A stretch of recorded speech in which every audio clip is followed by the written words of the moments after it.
Hello, everybody. I am excited for this one. Round 2 of the event. Looking forward to. We got some Garber commentary.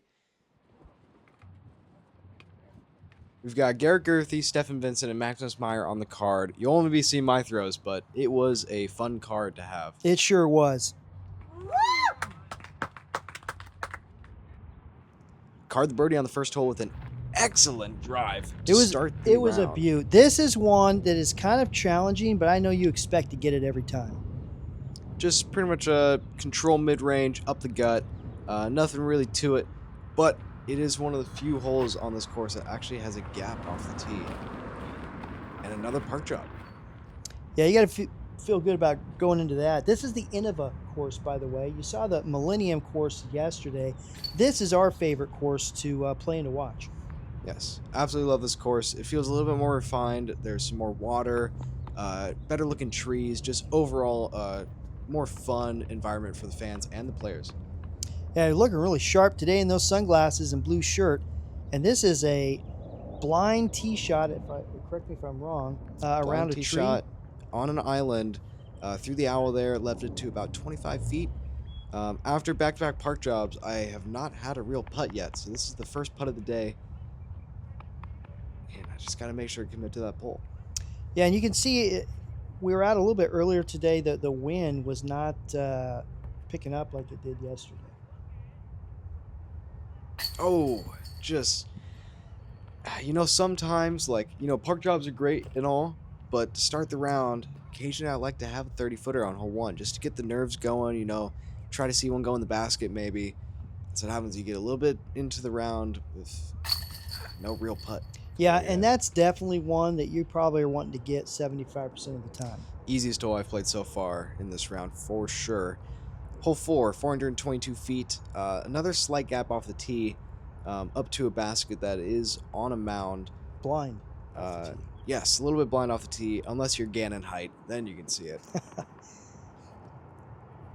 That's a solid drive. 30 feet away. Ooh. A little nature appreciation. I remember seeing that this was amazing. It's like a whole village. They keep coming. They were the cutest little things, and they just, they were just going from one pond to the next. They're enjoying the scenery. Looks like they're going over to watch Calvin Heimberg tee off. Yeah, it does. All right, back to hole number 4. This is a big putt. 2 down through 3. You're going to feel pretty good if you can cash this. Oh, and you do. That was a big putt. So 3 down through 4. You got to be feeling pretty good. Hole 5 is an island hole. No, hole 5 is par 4. Oh, that's correct. Yes, I'm wrong there. Hole 5 is par 4, 660 feet. Very difficult tee shot. It is a turnover, but there's OB left and right. And the approach is also very tricky. I burn it over a little bit, but it's inbounds, so you can't hate it too much. And this is a touch shot. Correct me if I'm wrong. You really need to have good touch on this. You need to have good touch. I'm pretty much playing for the skip off of the green and then sliding it onto the basket. Just like that. Just like that. I think it trickles a little bit long out to that 25-foot range. So I should have a bit of a comeback or putt. Shout out to Stefan Vincent. Shout out to Stefan Vincent, who I, in the future, had a little bit of a battle at BSF with. If you haven't seen that coverage, go over to Central Coast. Boy, that was quite a tournament. Great putt here. That is a 25-footer, 4 down through 5. This is the water hole it's just majestic-looking shot from the tee box. 222 feet, but man, does it feel like the hardest hole in the course for me. Just a touch backhand over water, but I play beautifully. I can tell you it's the hardest hole for me to watch. We can see the hats off. Yeah. Caddy's stressing out on this one. Oh! And I have had the opportunity to go perfect through these first 6 holes, but I just can't connect on those 230-footers on hole 3 and 6. Well, that was good commitment. You missed it to right center or right side chains. Definitely not happy about missing a 200-foot hole though. Yeah. Hole 7, par 4. It is only 430, but you got OB everywhere. and I land in the hazard. Oh no! It jumps up It does jump inbounds, up. 30 feet away. I don't know how it happened. For eagle. Bang! And just like that, we're back in it, baby. That is an eagle, and I Tony Hawked that sand right there. That was cool. It was outstanding. I think I turned away as soon as I threw it because I'm like, oh, it's in the hazard. And then Garrett was like, dude, it's in bounds. It was awesome. It sure was. This is another blind shot. Looks like he went a little left, just out of bounds. And that is where that disc landed. A little bit unfortunate for it to just barely trickle out of bounds. But, you know, got the eagle on the last hole. We can live with it. Yeah, nice berg, upshot. Cash it in with the Wren here and on to the next one. Yeah, just take the bogey. Had a really good start to the round. A couple missed putts and then one OB throw. So I am playing good, but it feels like I could be playing perfect. Hole 9 off the tee. Looks like you used driver. And now we're on the second throw here. Yes, I crushed my drive. Gave myself the easiest approach shot. Just a tap-in birdie. I absolutely obliterated that drive off the tee. Do wish we had that on video. This sand was not playing as OB, is that correct? No, it had been in previous years, but not this year. It was inbound, so this was probably the easiest hole in the course, yeah. I'd agree. Hole 10, slight gap off the tee, but you're just trying to crush a drive to the center of the fairway and then have a little bit of approach. One thing I love about these courses is you just get to throw driver after driver. Low, straight, destroyer is pretty much the goal.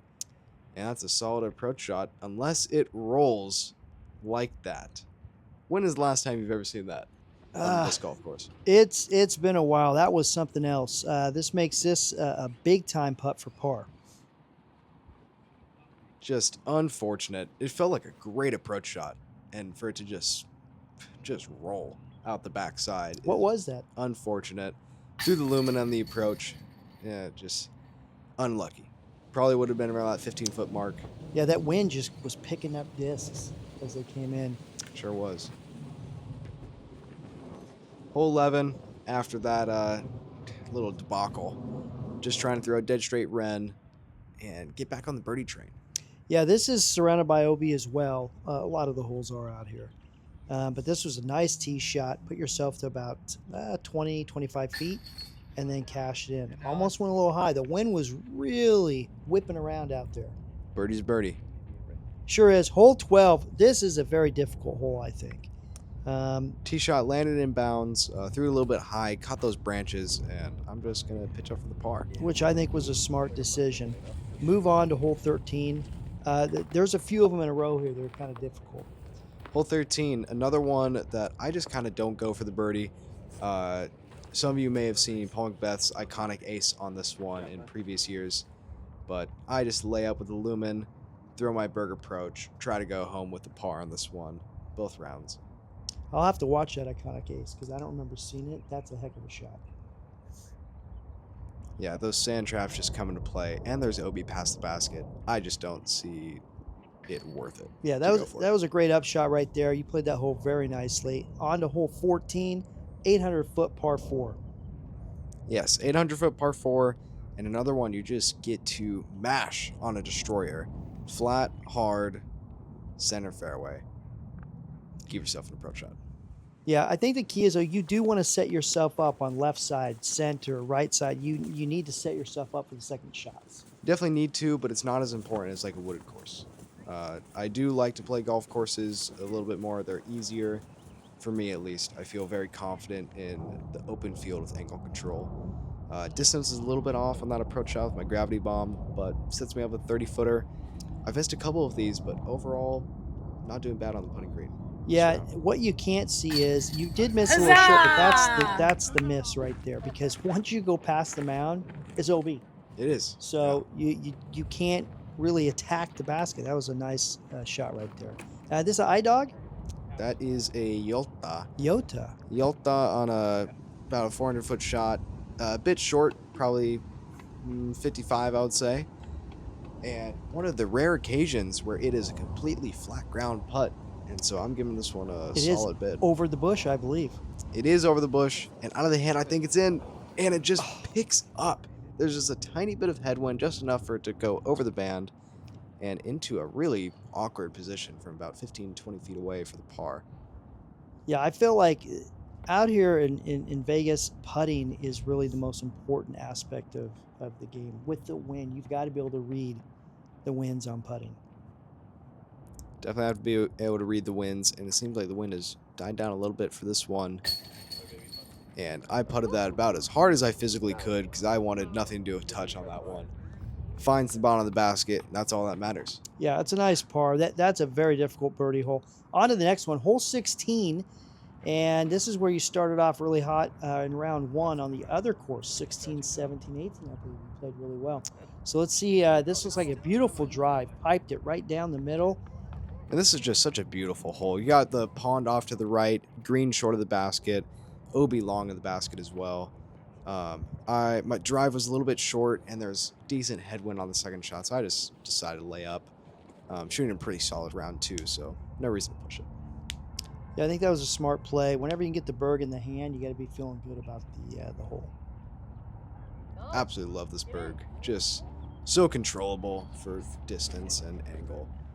Take my par, walk away on one of the harder. You just can't a 60-footer. How do you Yeah, miss that was it? a really good hole for you. I actually have this hole's That's a human layout thing. hanging up in my room from previous year, where I just sucked on it. I think I went double bogey in the 2 rounds. Yeah, hole 17. I love these finishing holes. I think they're beautiful holes to watch and to play. Yeah, and this one has changed from previous years. Instead of the par 4 it used to be, it's now a very long par 3, around the 500-foot mark, I think, and a little bit downhill. Try to give it a run, just can't do it.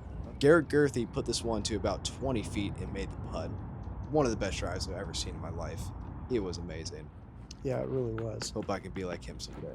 This is probably one of my favorite holes. Love hole 18. This is all about placing your tee shot. You need to have distance to have that second shot approachable. And really, how can you not love hole 18? Just an iconic one. Used to be the start to the Pro Tour. You got the classic finishes, Katrina Allen's, Gannon Burr's, Drew Gibson's. I mean, those two went into a playoff, but still, a lot of drama on this hole in previous years. It looks like you have, is that the Wren? Yes, it is. Wren on the approach shot. A little short. Just a little short, about this 30-foot mark. And I could make this get to... Ooh. That was a synchronized clap right there on that miss. Sure was. Annoying finish. I think that's my 3rd miss 30-footer of the round. But tap this one in for a 7 under par, 1048 rated round. That will put me in a tie for 6 with Noah Meinsma and Stefan Vincent and Matt Oram. Yeah, it was a great bounce back from yesterday. I felt like you left a few shots out there yesterday, and today I thought you really threw the disc well. Hope you all enjoyed watching round 2 of the 2025 Las Vegas Challenge with my Innova. That was Garber commentary, and we'd love to see you tomorrow for round 3.